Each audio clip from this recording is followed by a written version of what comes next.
on lâche pas l'affaire, parce qu'on est trop tenace, il n'y a rien à faire, on lâche rien. Bonjour à tous, vendredi 18 décembre, on est à quelques jours des fêtes de Noël et on est 2 jours après la réunion que nous avons eue avec la direction concernant le bon d'habillement destiné au personnel en contact avec nos publics. Alors il faut savoir qu'à l'heure actuelle, ce bon d'habillement il est de 228 € et il concerne autour de 260 salariés. Alors l'employeur a pu nous décliner son projet. Alors plusieurs simulations nous ont été présentées.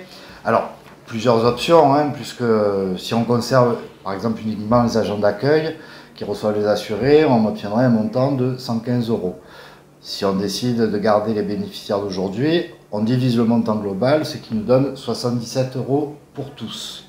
Donc on passe de 19 € par mois à 6,41 €. Et bien sûr, soit on garde 228 € comme montant, mais alors là, il n'y a plus que 85 bénéficiaires. Bon, là-dessus, notre DRH tout sourire nous souhaite joyeux Noël et nous précise que si on ne choisit pas un de ces scénarios et qu'aucune organisation syndicale ne signe, il n'y aura plus rien. Je dis pas de bêtises, Seb, c'est bien ça qu'il nous a dit. Eh oui, Benji, il a même rajouté, c'est le jeu, ma pauvre Lucette. Donc la provocation avec le sourire, quoi. Papa Noël qui te propose un accord. Mais comment on peut être d'accord avec ça? Bon, c'est bien sûr un piège à comp, c'est pour monter les salariés les uns contre les autres et monter les salariés contre le syndicat. Donc après la prime au pigeon, la prime Covid, la prime contact tracing, la classif, bon, c'est encore le diviser pour mieux régner. Bon, vous nous voyez faire un sondage pour savoir qui c'est qu'on élimine. Alors, tapez 1 pour éliminer les 22 conseillers assurance maladie.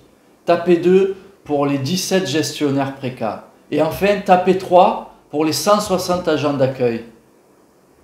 Bon, on ne peut clairement pas aller expliquer à certains de nos collègues qu'on a choisi, nous, de les priver de cette prime, ou d'aller expliquer à tous les agents qui sont niveau 3, niveau 4, qui vont perdre de l'argent. Surtout qu'on connaît le contexte.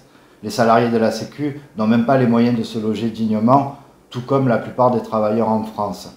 Nos collègues sont en première ligne depuis des mois face au Covid, ont été exclus des négociations par rapport au Ségur de la Santé et de l'augmentation de 183 € net de salaire par mois. Et maintenant, on voudrait leur réduire, voire leur supprimer le bon d'habillement. Oui, on le sait tous, les coûts de gestion de nos organismes sont ridiculement bas et en plus 3 à 4 fois inférieurs à ceux des assureurs privés qui font le même job. L'augmentation de la valeur du point, c'est 0,5% ces 12 dernières années. Et vous avez sans doute vu notre dernière publication, compte rendu de la dernière négo salariale. En 2021, ça sera 0%. On va bien sûr se rapprocher de vous, mais sachez d'ores et déjà que si vous avez décidé de résister au chantage de nos directions, on sera toujours à vos côtés. En 2020, il y a eu une action des accueils et on a été au bout avec vous. Et vous aviez obtenu des pas de compétences supplémentaires. Alors on vous souhaite de bonnes fêtes, prenez soin de vous et des vôtres, et vous savez, en 2021, on lâche rien. À très bientôt. Nous on lâche pas l'affaire. Ouais, ça fait un peu le Père Noël est une ordure, Joyeux Noël Félix, quoi. Je lâche rien, on s'en bat aujourd'hui.